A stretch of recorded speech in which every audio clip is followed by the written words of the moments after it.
Welcome to the Skip and Shannon Undisputed podcast. I'm Joy Taylor. You can catch us Monday through Friday at 9:30 a.m. Eastern, 6:30 Pacific on FS1. Here's what this podcast is all about. It's an unscripted, unfiltered, undisputed version of the day's show, and there is a lot to get into in today's podcast.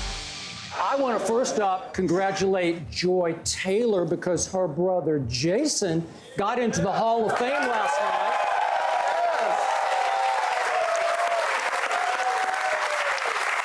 Jason got in on his first try. My partner Shannon, it took 2 or 3 tries. It was wrong. You should have gone in on your first, but I'm sorry. Joy now outranks you on this show, right? Yeah. Am I right? As I've told so many people, first ballot, absentee ballot, secret ballot. I'm in now. It doesn't matter. Now, before we get started to the most important part of the show, thank you, Houston, Texas, for coming out.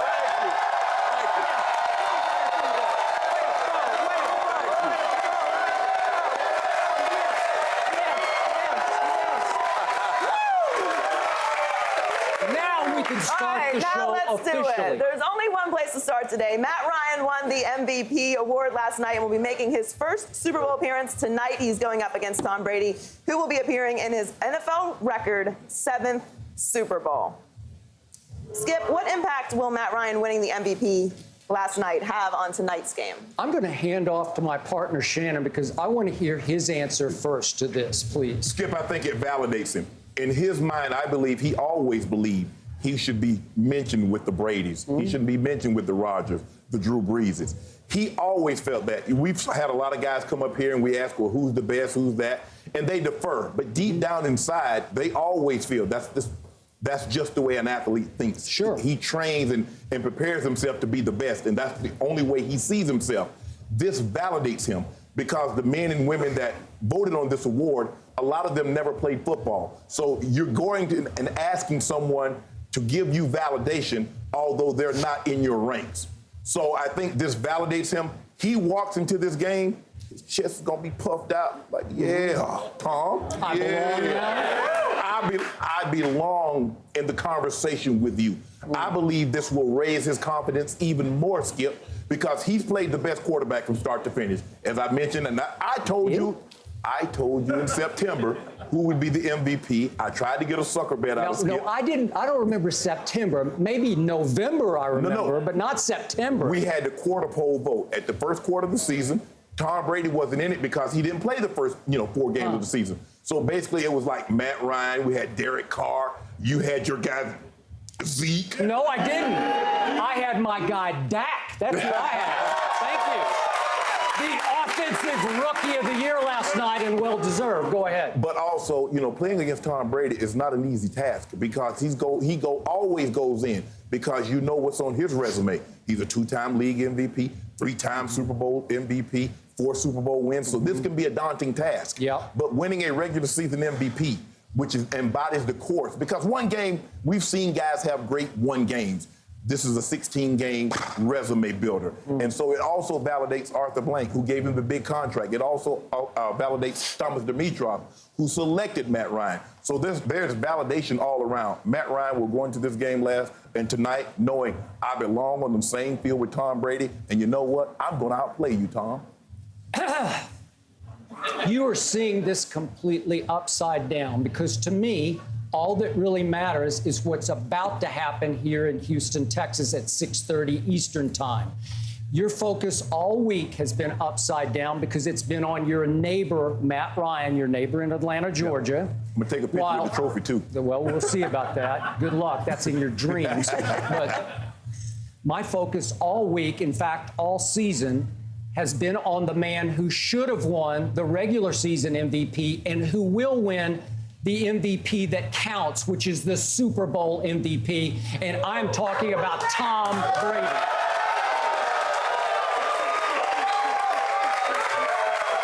Thank you.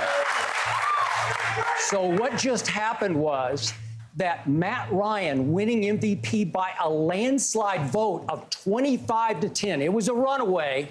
That is big advantage Tom Brady. Because Tom Brady wasn't able to play the first 4 games. We know why. Okay. All he did was throw 28 touchdown passes to only 2 interceptions in the regular season. And meanwhile, just for the record, as great a year as Matt Ryan had, he was 38 touchdowns to 7 interceptions, but he lost 3 home games, including one to the San Diego Chargers, who went 5-11, and one to the Kansas City Chiefs, because what happened at the end of that game? Matt Ryan, now the quote-unquote MVP, on a 2-point conversion pass, threw it right to Eric Berry, who ran it all the way back for 2 points the other way. Game over. Kansas City won at Atlanta. That's the MVP? Seriously? I'm sorry.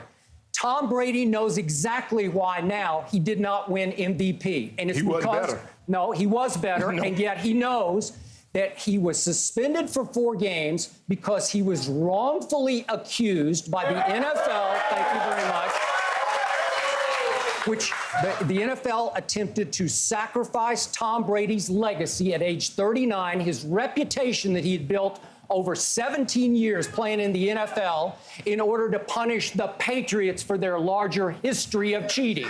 It was directed at Tom Brady, and now guess what? He will be even further fueled with what I call Jordan-esque rage, channeled rage, because he knows he should have won the regular season MVP, which will motivate him even more to win the Super Bowl MVP that you can take to the bank. You can have all the regular season ones you want. I'll take this one. I'm going to close my case with the stat of the day. The last 7 quarterbacks who won the regular season MVP lost the Super Bowl. So way to go. Way to go, Matt Ryan. You just lost the Super Bowl. Can I ask you a question? Can I ask you a question? Was Tom Brady one of those MVPs? He doesn't lose Super Bowls. He gets them stolen from him, but Tom Brady won the Super Bowl. No, won the MVP in 2007. Yeah. They were 18-0 going into the Super Bowl. Skip, tell the fans in the audience what happened. I'll tell you exactly what happened. Eli Manning sat right there on Friday on Undisputed and admitted it was the luckiest pass in Super Bowl history that stole the Super Bowl from Tom Brady. I'm sorry, that's what happened. To make a long story short, Tom Brady lost the Super Bowl after winning the MVP. Well, to your point, Kurt Warner won the MVP and the Super Bowl MVP in the same season in 1999 and is now in the Hall of Fame, along with Jason. No mercy. Welcome back to Discovery Green and Houston's Undisputed. All of the focus is on the Super Bowl, but there was a big announcement last night. 7 people were selected to the Pro Football Hall of Fame, including LaDainian Tomlinson, Jason Taylor, Jerry Jones. Terrell Owens did not make it on his 2nd attempt. T.O. is 2nd all-time in receiving yards and 3rd all-time in touchdown receptions. T.O. reacted on Twitter last night saying, "When you align expectations with reality, you will never be disappointed. To my family, fans, and friends, I'm a Hall of Famer. # flawed process. Hall of Fame is a total joke. Honestly, doesn't mean anything to me to get in beyond this point." Shannon, did T.O. deserve to make the Hall of Fame?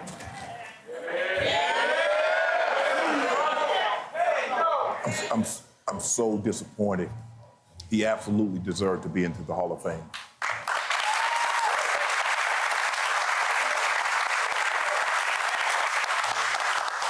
He has the 2nd most receiving yards in the 97-year history of the NFL.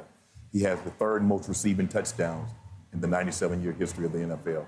He's a top 10 receiver as far as receptions. Joy, the problem that I have is that T.O. is a 5-time first-team All-Pro.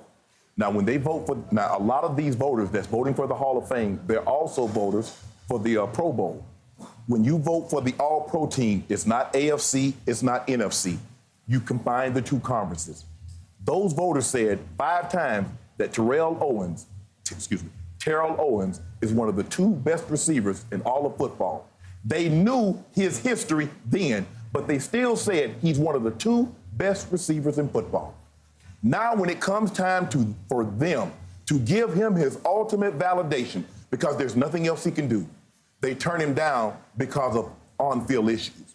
They turn him down because he didn't get along with teammates or he didn't get along with coaches. I look at it like this: if I'm a college, if I get all A's and it comes time after my 4 years for me to get my degree, Don't tell me I was disrespectful to the teachers. Don't tell me I was disrespectful to my classmates. Give me my degree because I've earned it. Give this man his validation. Time out. You're not on a team when you're in class at school. It's just you against the world, right? And these numbers, they don't take the team, they take TO numbers. Norm Van Brocklin's jersey, the jersey that he threw for 554 yards, which is still the record, is in the Pro Football Hall of Fame. I don't think if he got a speeding ticket or a parking citation, that's in there. So what are we talking about? We're talking about stats. Skip, if it was for sainthood, I would agree. But let me tell you something interesting.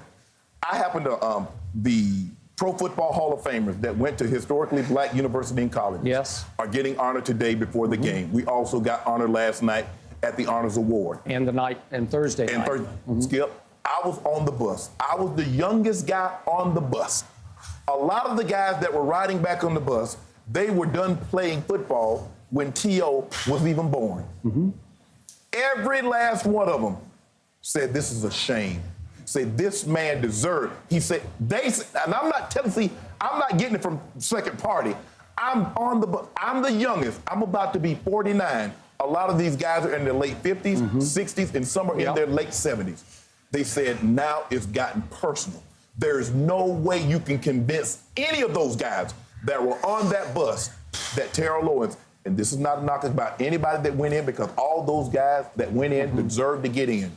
But for them, first of all, T.O. should have been a first ballot. The guy that was presenting his case, he should have stood up and said he had the second most receiving yards, third most touchdowns, fifth most catches, and sit down and not have to say anything, like the guy did for Dan Marino, like the guy did for Emmitt Smith and John Elway. Skip, take all the personal stuff aside. In my estimation, I have a gold jacket. I have 3 of these. I know a Hall of Famer when I see him. Terrell Owens was the second greatest receiver to ever put on cleats and play in the National Football League.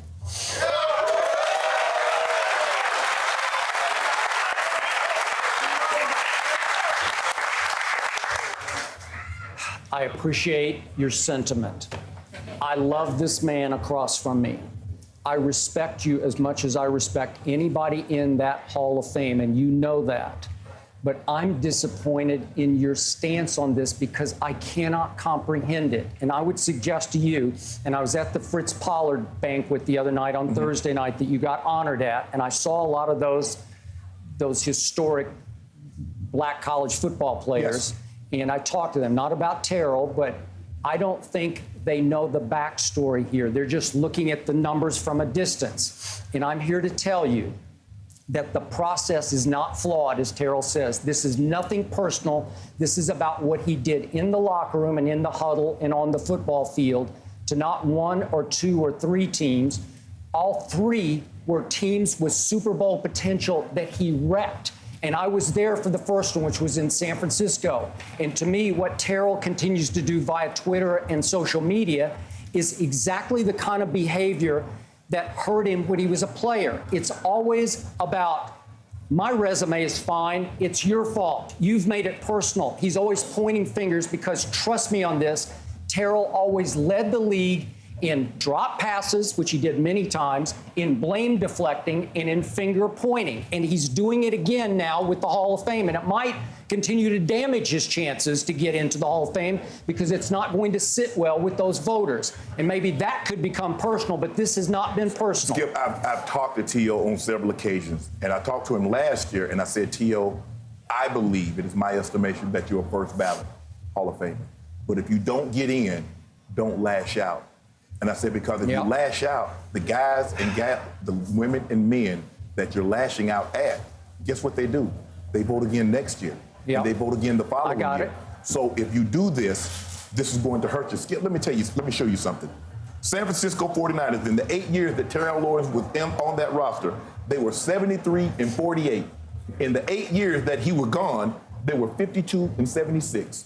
The Dallas Cowboys, in 1 year in Philly, they were 17-4 with T.O. on the roster. The year he left, they were 12-13. Yeah, because he left them for dead, all 3 of those teams. He wrecked the locker room, tore it apart. Okay, and the Dallas Cowboys, 3 years with Terrell Owens, 31-16. The 3 years after he left, 25-23. Yeah. All right, now, he wrecked the locker room. He tore them apart. But he made them a damn better football team. He did not. He hurt their chances more than he helped the chances. Have you seen the Dallas Cowboys play since he left? Okay. What have they done?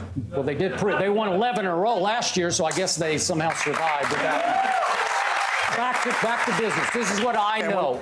I was there covering the team in San Francisco. I was early on a proponent in public of Terrell Owens, and player after player pulled me aside in the locker room and said, "You have no idea how he's tearing apart our football team."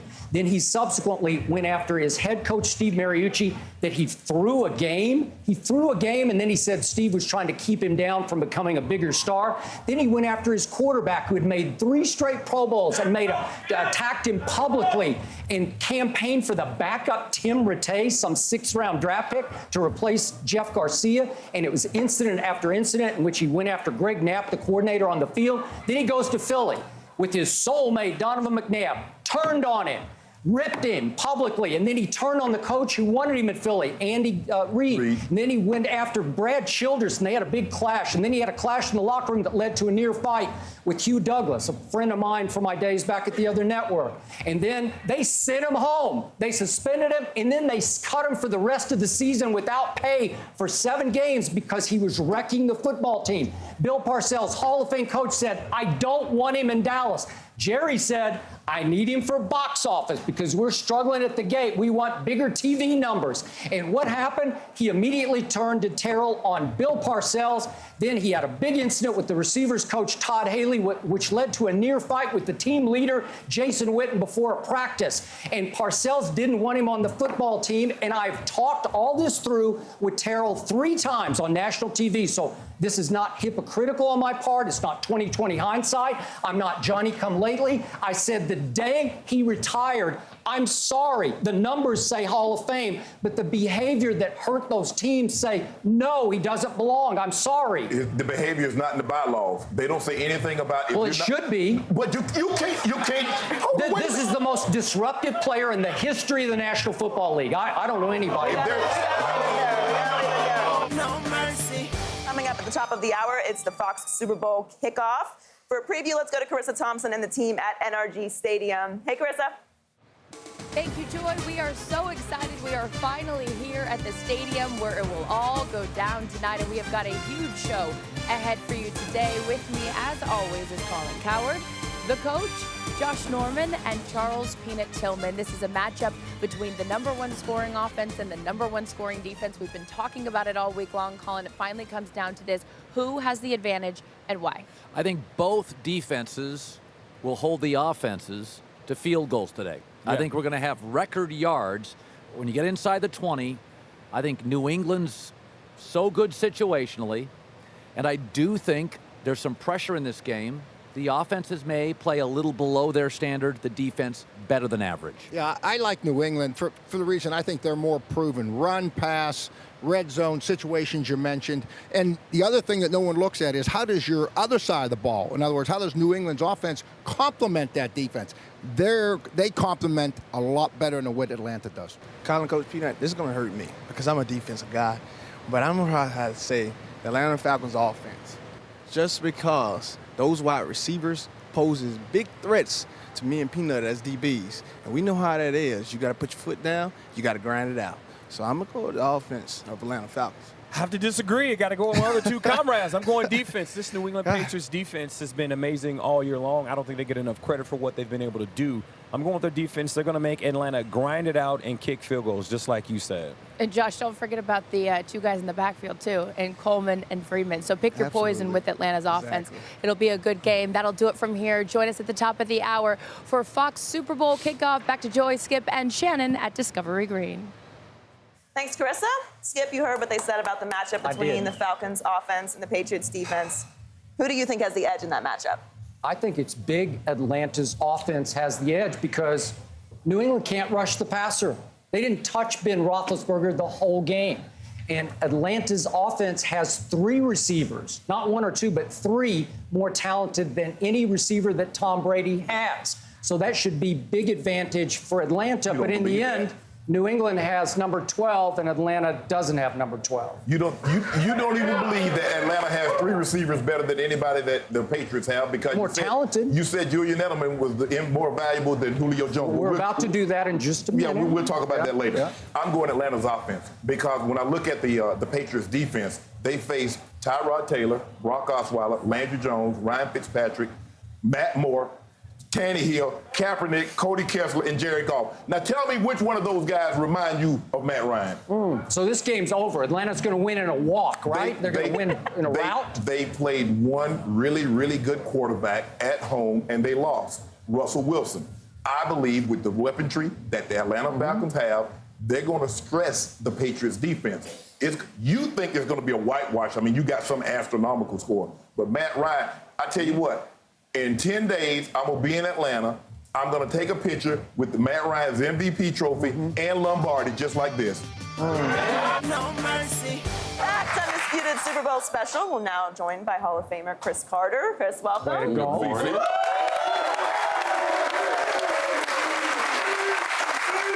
talk about something you know a little bit about, wide receivers. Talk about the wide receivers tonight. Julio Jones of the Falcons was the second in the league in receiving yards this season.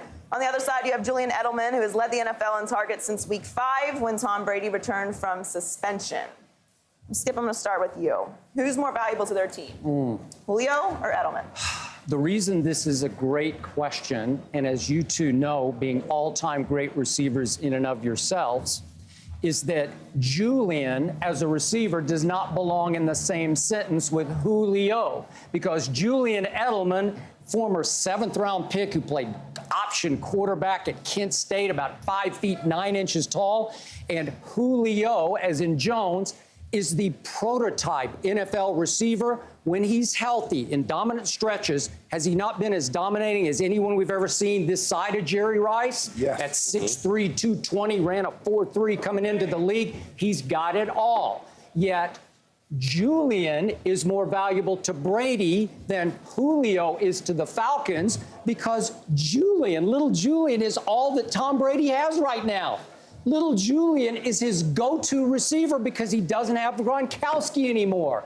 So, again, we talked about this earlier this week, but I don't think the Patriots can win this game unless Julian, little 5'9" Julian, comes up big. And I do think Atlanta could win this game if Julio has 1 catch for 5 yards. And in the end, I look at the numbers. Since 2013, little Julian leads the NFL in targets and in receptions and yards. In this regular season, little Edelman, on 3rd down for 1st down, he made 24 catches that got them 1st downs on 3rd down. Julio had 9 of those. And just in these playoffs alone, Edelman has 4 catches that went for 25-plus yards. Julio has 1 of those. Now, I'm not saying he's better. I'm just saying he's more valuable because he's the tone setter for the Patriots. He's the biggest trash talker in the NFL. He's become the NFL's Conor McGregor, throwing his chest out, getting in every DB's face. And in the end, nobody plays with a bigger chip on his shoulder than this little man does. So to me, he's far more valuable, especially tonight, to Tom Brady than Julio, who's much better as a receiver, would be to all those weapons and to his quarterback, Matt Ryan. Well, of course. You make a good argument for Edelman. Like, he is very, very important. The Patriots cannot survive if Edelman plays a bad game. Right.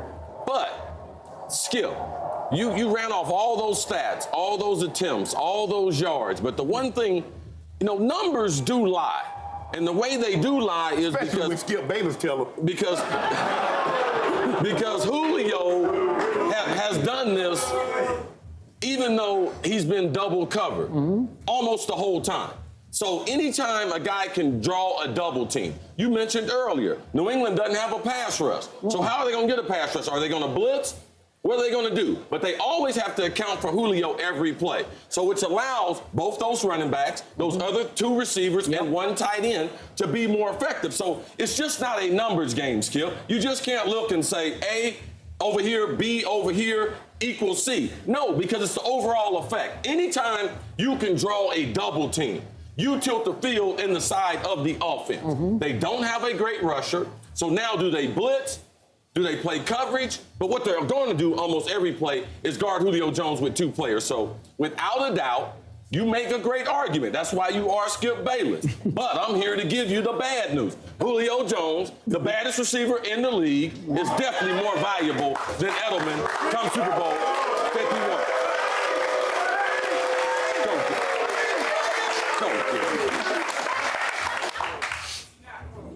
I told you this, Skip. You don't want to listen to me because what he can do, he's the only receiver that can impact the game without going off. We've seen the Falcons score 45, 42 points, and he have 1 catch for 2 yards. There's a reason why Matt Ryan threw touchdowns to 13 different receivers, which is an NFL record. 12 of those receivers were not named Julio Jones. See, every other receiver, be it Antonio Brown or Odell Beckham or Mike Evans or any other great receivers, if they don't have big days, their team can't win. But because he can tilt the field, okay, you better put 2 people on him because like a DB can have a good game, a great game. Julio gonna get his 100. You have an off game, he gonna hit you for 2 to 3 bills. Now, one thing about Atlanta's secondary, they got a lot of speed. They also have a lot of youth. They do. Edelman is a very crafty and an underrated thinker. He was a former quarterback. Yeah. So he's playing wide receiver as a quarterback. But watch during the game the tackling. Atlanta, some of their tackling during the year has been a little bit spotty. All right, but Edelman is a run-after-catch guy. Yeah. And if he can get those yards after catch, he can be just as valuable as Julio in this game. And to your point, this year, this regular season, Edelman had 505 yards after contact. Yes. Julio had 423. Not bad, but not Edelman, who led the NFL in broken tackles. But Skip, you have to realize Edelman is catching a lot of his balls right near the line of scrimmage. Julio's averaging almost 18 yards a catch. So obviously his is more down the field. The difference is you make a mistake with Julian Edelman, he's going to get a first down 25 yards. Make a mistake with Julio, he's one of the few guys in the NFL that can take a 5-yard route and turn it into an 80-yard spectacular. I think there's also another way to value receivers. Because in the NFL, we have a difference in talent, difference in coaching, but we all have the same one thing. That's time to prepare. So when I look at who's the most valuable, I wonder how much time the Patriots coaching staff took out of the rest of their time to allocate for Julio Jones. I'm sure compared to Atlanta, when they were preparing, I'm sure their distribution was Deion Lewis, James White, let's watch out for Bennett, all those things. I'm sure they didn't spend as much time. I hear you, but then the joke's on Atlanta because I told you the numbers. He's by far Brady's most talented targeted receiver for the last 3 years. Well, that's right? not really saying We'll find out tonight. No mercy. Chris Carter is still with us, and now it's time for some official predictions for Super Bowl 51. Tom Brady and Bill Belichick are appearing in an NFL record 7th Super Bowl each. Matt Ryan won the MVP award last night, and he's making his first Super Bowl appearance. Chris, who wins tonight, Patriots or Falcons? I think it's going to be a classic NFL game. I believe that the Patriots, they have a number of advantages. The 21 players with previous Super Bowl experience, the head coach with all his experience and expertise, also after a bye week, but also they have that guy, and that's Tom Brady.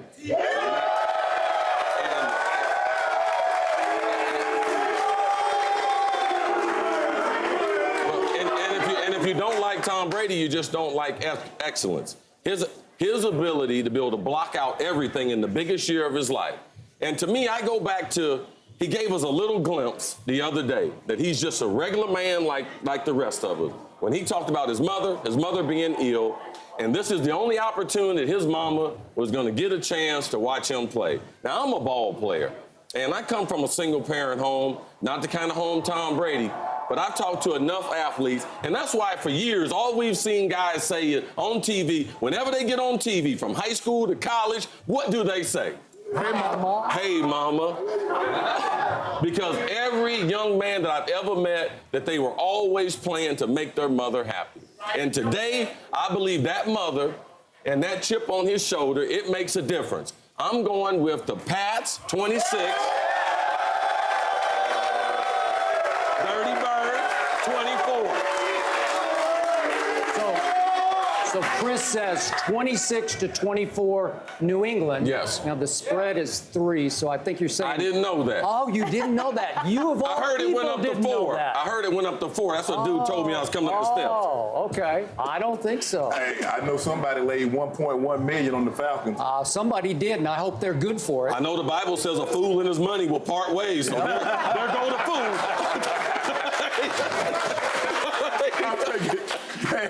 I'm taking the Falcons. I'm taking the Falcons in a close one, but a very high-scoring game. I got the Falcons 35-30. We saw what Chicago Cubs did after 108 years. We saw what LeBron and the Cavs did, bringing us championship to the city of Cleveland after 54 years. So after 51 years, the Atlanta Falcons will bring the second championship to the city of Atlanta. The way they're going to have to do it, they're going to have to stay away from negative plays on first down. They can't be good on third down. They must be great. And when you get into the red zone, you got to score a touchdown instead of kick field goals. I love how, man, you give Coach Belichick 2 weeks to prepare. Well, what do you think Kyle Shanahan and Dan Quinn was doing? Playing y'all see a pinochle? They've been preparing too. They meet and practice also. Yes. But the pressure is immense on Tom Brady because he's going for history. Yep. You remember last time when he was going for history? They were 18-0. He was the MVP. In the weight of the world, you can see he played with that weight. Oh, did he? He threw what should have been the winning I don't know touchdown if I pass should've. with 2 minutes to go to Randy Moss. Hey, my mom told me she was hoping for a girl. I should have been a girl, but I was a guy. She said, "I'm glad, but you brought me this house. I'm glad. I should have had 2 more boys, just like you the other 2." That girl came out in you wearing them shoes. There you go, mama. There goes your girl. There they go. You gonna be disappointed. CC gonna be disappointed. I can't wait to get him back tomorrow morning because I know he's gonna be there bright and early. I ain't going to sleep tonight. Me and Matt Ryan gonna be celebrating.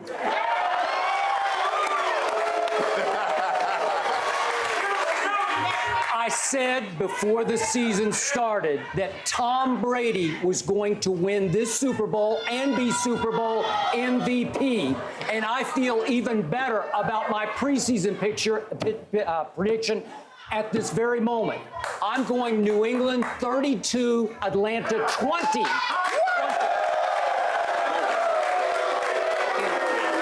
I got to tell you, my prediction is solely based on number 12 for New England because, little perspective, step back from this.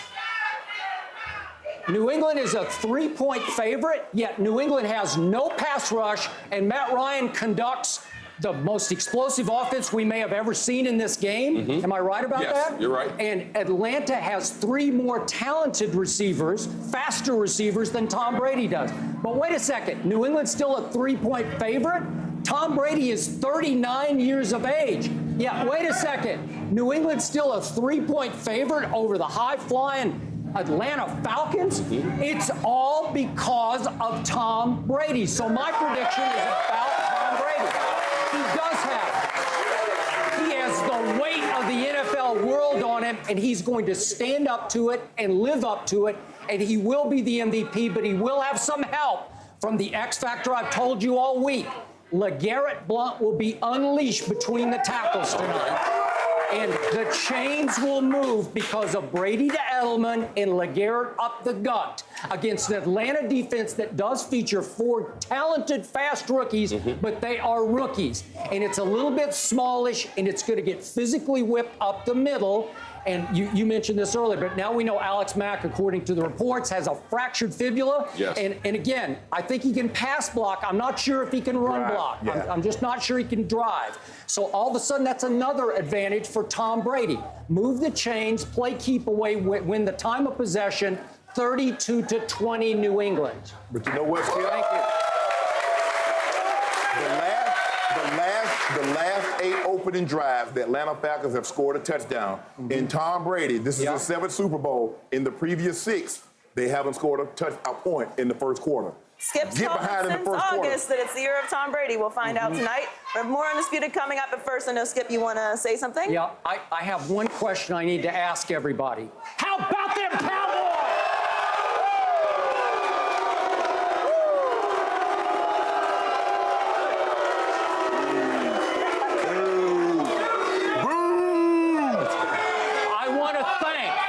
thank Cowboy Nation for being out here all week. Hang on just a second. And I want to thank Cowboy Nation for supporting Undisputed since its launch on September 6th. And our team should have been in this game except for 2 of the luckiest field goals by Green Bay I've ever seen. Stop it. Yeah, the curved, the hand of God field goals. And because we deserve to be here, I at least need 2 Cowboy fans to represent us in the game tonight. So thanks to Ticketmaster, I have 2 tickets to give away to Cowboy fans. Hang on. And the 2 who have been in my sight line through this whole show are right over here. Time out. One of them wears a new school 88 Dez jersey, and the other one an old school Roger Staubach jersey. And thank you for tickets. No mercy.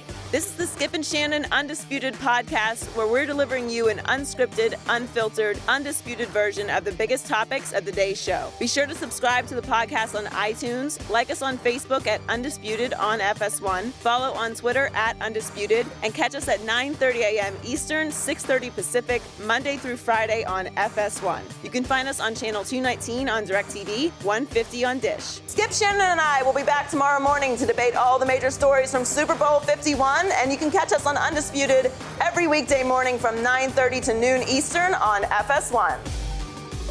Fox Sports, one of one.